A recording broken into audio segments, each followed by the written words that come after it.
Il tunnel buio della crisi non sbocca nel 2014, la ripresa è ancora lontana. Confcommercio lancia l'allarme nella giornata di mobilitazione nazionale per la legalità che da Roma rimbomba in Veneto, a Venezia e a Verona. Flash mob a Padova, dove in centro vengono stese lenzuola ed esposte merci contraffatte sequestrate dalla Guardia di Finanza negli ultimi 12 mesi.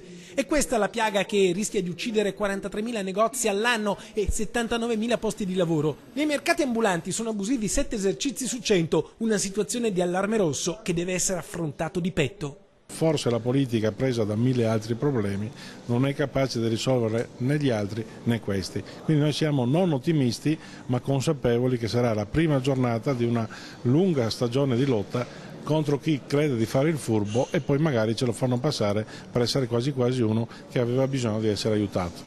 Confcommercio Veneto, che associa 54.000 imprese, lancia un appello alla politica. Tolleranza zero verso ogni forma di illegalità nel segno della repressione, ma ancora di più della prevenzione.